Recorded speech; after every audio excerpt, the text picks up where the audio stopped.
जय हिंद साथियों, कैसे हैं आप लोग। स्वागत है आपका फिर से एक नए वीडियो में। मैं सब इंस्पेक्टर सूरज कुमार। तो आज हम बात करेंगे बिहार की जो सबसे लोकप्रिय भर्ती है, जिसका इंतजार बिहार के हर एक युवा को, हर एक छात्रों को रहता है जो कंपटीशन की दुनिया में है। उनको निश्चित रूप से इस भर्ती का इंतजार रहता है और खास करके पिछले 4-5 साल से जिस अनुसार से लगातार आ रही है, तो ज़रूर है कि आपको इंतज़ार ज़रूर रहता होगा इस वैकेंसी का।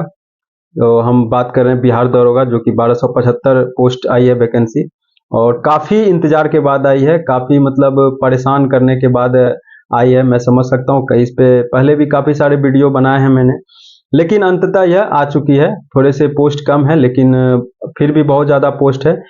इसकी कवायद हालांकि जब हम लोग का ज्वाइनिंग हुआ था 2213 का, तो बहुत तब से ही इसकी आने की संभावना थी, लेकिन 2-3 साल लगा दिया आने में, लेकिन कोई बात नहीं। और तब तक में आप लोग तैयारी भी बहुत अच्छा से कर लिए होंगे, क्योंकि बहुत पहले से मैं बोल रहा था वैकेंसी आएगी, और सारा मैंने आप लोगों को स्ट्रेटजी भी बता रहा था मैं शुरू से ही।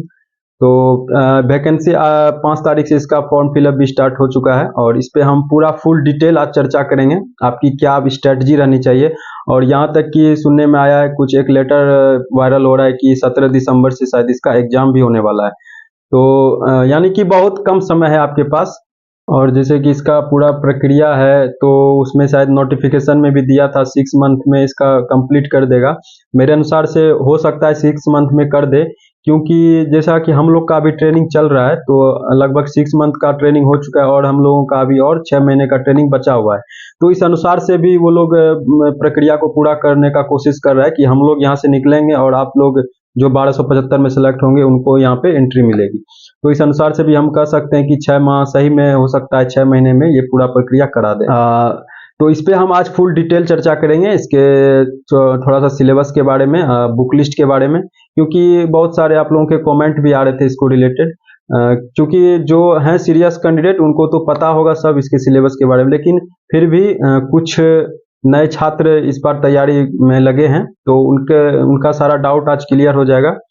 और हम एक टू जेड शुरू से बात करते हैं, इसका फॉर्म फिलअप से लेके इसका सारा एग्जाम कैसे, क्या प्रोसेस रहता है, क्या सिलेबस रहता है, शॉर्टकट में मैं आपको समझा देता हूँ। पूरा वीडियो देखिएगा, बीच में वीडियो स्किप मत कीजिएगा, इसको देखने के बाद कोई डाउट बचेगा नहीं आप लोगों को।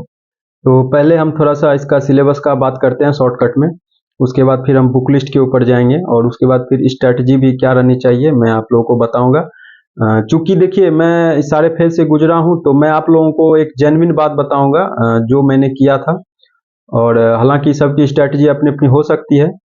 तो देखिए, ये पहले प्री एग्जाम होता है, उसके बाद मेंस एग्जाम होता है, उसके बाद फिजिकल होता है, यानी कि 3 चरणों में ये परीक्षा होती है, और बहुत ही कम समय देता है, बहुत ही फास्ट प्रोसेस होता है इसका। इसका उदाहरण आप लोगों ने देखा होगा, हम लोग का जो हुआ था मेंस का एग्जाम हुआ था, मात्र 13 दिन में रिजल्ट जारी किया गया था, और उसके मात्र 1 महीने के अंदर में फिजिकल ले लिया गया था। तो वो आप लोगों को पता ही होगा। तो इसका जो है बहुत ही फास्ट प्रोसेस होता है। और यहाँ देखिए कि अभी फॉर्म फिलअप स्टार्ट हुआ ही है कल से, और एग्जाम का डेट भी सामने आने लगा है। तो देखिए, प्री एग्जाम और मेंस एग्जाम दोनों 100 क्वेश्चंस रहते हैं, और 200 नंबर का रहता है।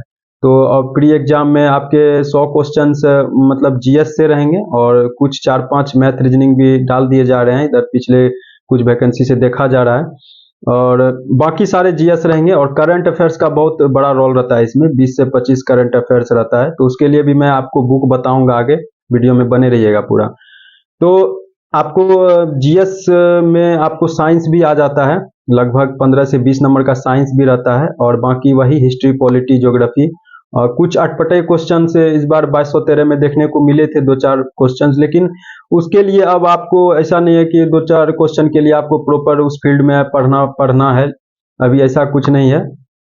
कुछ 2-4 क्वेश्चन रहेंगे तो कोई बात नहीं, आप सेट प्रैक्टिस कीजिएगा तो फिर उससे हो सकते हैं कवर। तो इसी तरह और मेंस भी होता है, मेंस में भी 100 क्वेश्चंस रहते हैं, और 200 नंबर का रहता है। मेंस सेम रहता है सारा चीज, लेकिन उसमें एक्स्ट्रा थोड़ा सा आपके मैथ रीजनिंग आ जाते हैं, जो कि आपको थोड़ा सा करना पड़ेगा मेंस के लिए। और बहुत लोगों के कमेंट्स आ रहे थे कि मैथ रीजनिंग के लिए अभी से पढ़ें, या फिर मैथ रीजनिंग अभी। तो मेरे अनुसार अगर आपका मैथ रीजनिंग थोड़ा सा भी बेसिक ठीक है, तो अभी आप मैथ रीजनिंग को स्किप कर सकते हैं प्री एग्जाम तक। उसके बाद थोड़ा सा मैथ रीजनिंग आपको पढ़ना पड़ेगा।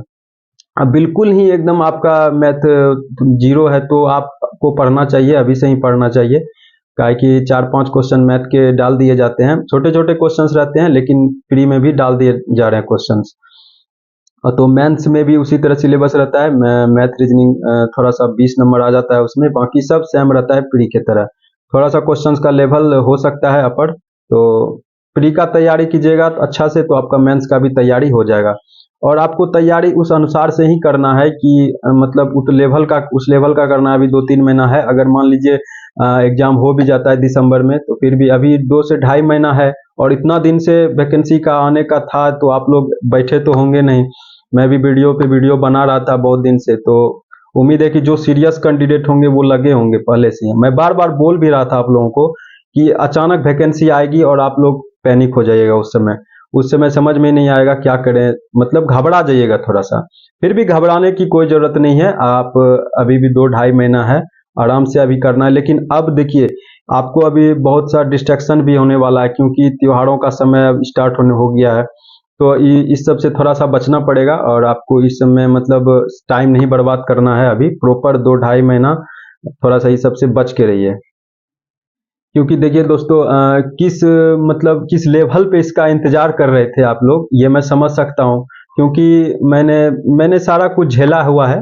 तो अब फिर अगर आप यहाँ से कोई गलती करते हैं, अपने थोड़ा सा मेहनत में कुछ कमी करते हैं, जिस वजह से मान लीजिए रिजल्ट नहीं होता, फिर वही आपको इंतजार करना पड़ेगा अगली वैकेंसी कब आएगी। हालांकि फिर अगले साल 2000 का सूचना हुआ है, लेकिन क्यों हम उसमें जाएं। 1275 में एक सीट इस बार आपको पक्का करना है।